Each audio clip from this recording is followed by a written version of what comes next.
Hi guys, and welcome back to the Dollhouse. I'm Maeve, your Wednesday doll, and this week we are talking about finances in regards to our transitions. Now, the first thing I want to say is that this is not going to be one of my favorite topics, and the reason why is because I ain't got no damn money. That's why. And that's as honest as I can possibly be. There are a lot of girls who do not have the funds to take care of the surgeries that they need. Now, I will quickly go over a couple of the different surgeries that I need, some of the more expensive ones, because I feel like going through the monthly costs and stuff, you can watch Edie's video if you want to see a more in-depth look into that kind of a thing, because I'm very similar to her in a lot of ways. But as far as the major surgeries go, I have a breast augmentation that I need, because it's something that I feel very dysphoric about. That would probably be the equivalence of importance as far as SRS goes for most girls.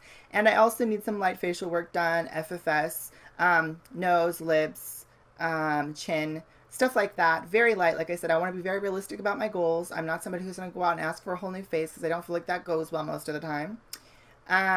So I'm looking at about 10K, so $10,000 for the breast augmentation, and about 15 to 20K, I would say, to maybe even 25K, or $25,000 for the FFS. So, but I'll say $20,000. I think it's a little bit more realistic for what I want done. So you're looking at about $30,000 just with those surgeries. Now, that's not even everything that I want done, but that's the stuff that I feel like would help the most in regards to my transition and how I feel about myself, and how I deal with my dysphoria and things of that nature. A lot of people are going to tell you that you do not need these things. This is something that Edie mentioned in her video. There are a lot of people out there who believe that these things are completely elective and that we are just being silly and saying that we need these things when we really don't. Well, at the end of the day, what it comes down to is that a lot of us feel like we were born in a way where we look completely different to what we should look like. Imagine being born with some huge deformity on your face or on your body, and it's something that you could only get rid of with some ridiculously expensive surgery. And you couldn't feel normal going out in the day-to-day world without being stared at, without people asking you stupid questions, without people calling you names. That's exactly what it's like being trans. You feel like you are not yourself yet. You feel like until the surgery gets done, that you absolutely cannot live a normal life.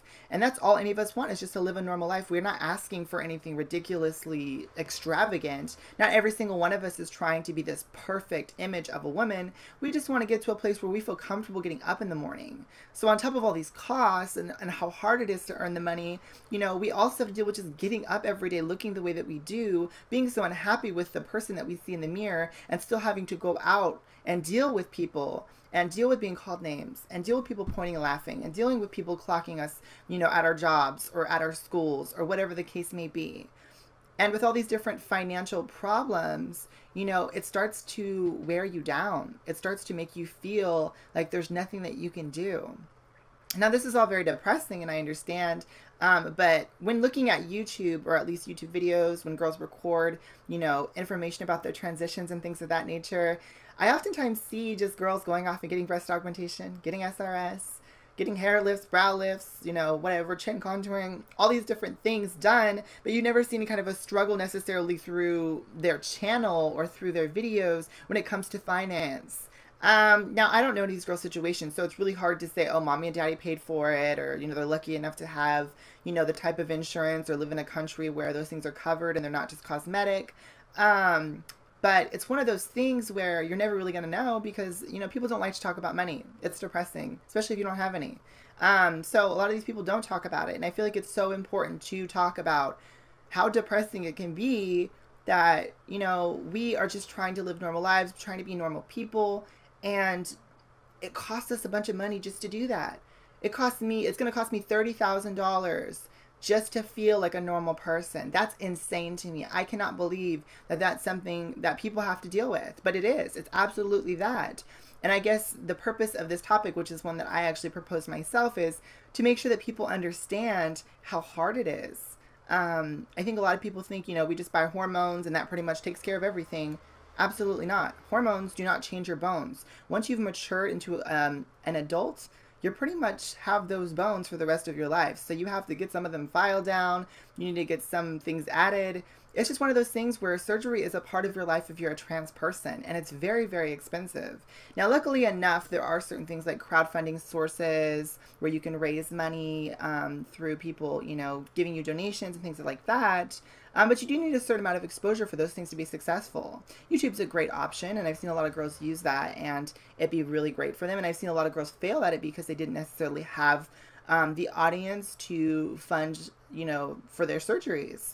So it's just one of those things where I really wanted to recognize just how hard it is for people. And that if you are out there and you feel like it's impossible and you're just wondering how all these girls are getting all these things done, you know, it's not easy. I've known girls that have worked at Walmart and paid for their SRS, and I know girls who escort, do cam work, and all these other things because it's faster and it's not easier necessarily, but it's quicker. It's definitely quicker. So, you know, I think there's just a huge disconnect when it comes to reality and people understanding how transition really works financially. You know, like I said, that girl, she worked really hard and got her SRS, and I couldn't be more proud of her for working, you know, a job like working at Walmart and getting that done. I mean, it's probably an amazing feeling of accomplishment to actually get that done, and to have done it the right way, whatever that means. Because, you know, a lot of us do resort to doing cam work and doing adult work, and a lot of people, you know, shame us for that. But at the end of the day, can you blame us when, you know, it's going to cost us $30,000 to just to feel like a normal person? And just by the way, that's just a couple of things that I need done. There are some people who have surgery costs that are up to like $100,000. You know, if they're getting SRS and FFS and breast augmentation and getting all these different things done that they need, costing up to $100,000. I just don't live in a world where that's something that's realistic or fair or any amount of other things. So, like I said, in my video, I just mainly wanted to say, you know, if you're out there and you're feeling like it's impossible and you don't know what to do and it's something that you're constantly depressed about, I understand. We understand. We here on the Dollhouse understand. None of us are insanely rich, to my knowledge. So we are with you, girls and boys. We are with you. We understand the struggle. It sucks really bad. I know days it feels impossible. You know, one of my coping mechanisms, I guess, would be to not starve yourself of everything that you want just because you're saving. A lot of people will look at me and say, hey, you go out, you know, you buy yourself things, blah, blah, blah. There are ways to spend money so that you're not constantly spending every single cent that you have, but still giving yourself enough so that you can make it until next week or next month. Because sometimes those little things that I spend money on, going out one night or going out 3 nights or whatever it is with my friends, or buying myself a new pair of shoes, and I don't buy expensive shoes, I don't buy expensive clothes, it just mentally gives you a little bit of relief, makes you feel a little bit better.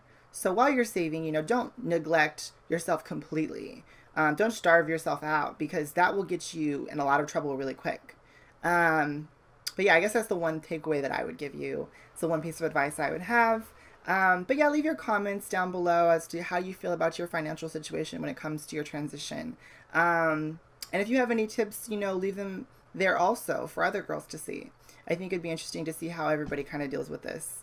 But that's pretty much all I have to say. I'm sorry that I posted on Saturday this week. Yet again, I was just really, really busy on Wednesday. I couldn't make it. So I hope that's okay, and I will see you guys next week. Thank you so much for watching, and bye-bye.